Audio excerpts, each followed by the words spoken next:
Vous êtes prêts à une masterclass russe concernant Israël? Bah restez avec moi. Alors lisons en fait ce qui s'est passé. Vous avez l'ambassadrice d'Israël en Russie, Simone Alperin, qui a demandé en fait Israël s'attend à ce que la Russie condamne l'attaque massive de missiles iraniens contre le pays. Mais la porte-parole du ministère russe des Affaires étrangères, Maria Zakharova, ne l'a absolument pas entendu de cette oreille et a donc expliqué: Simona, rappelez-moi quand Israël a condamné au moins une frappe du régime de Kiev contre des régions russes.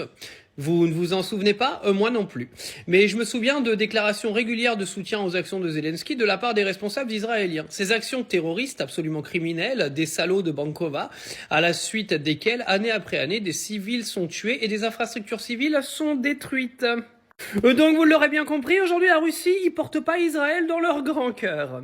Oui, parce que à chaque fois que vous parlez avec un ambassadeur israélien, et je tiens à remettre les choses dans le contexte, moi je parle des politiques, je ne parle pas des habitants d'Israël, parce que eux, à la limite, ils y sont pour rien, tu vois. Ils sont pas responsables en fait des actions de leur gouvernement. Mais quand vous avez en fait des responsables politiques israéliens qui viennent en fait demander à tout le monde de condamner, blablabla, faut condamner. Mais nous, on condamne ce que vous faites à Gaza en fait, c'est-à-dire un génocide. Ça, c'est condamnable, mais complètement, tu vois. Et bravo les Russes. Do svidania.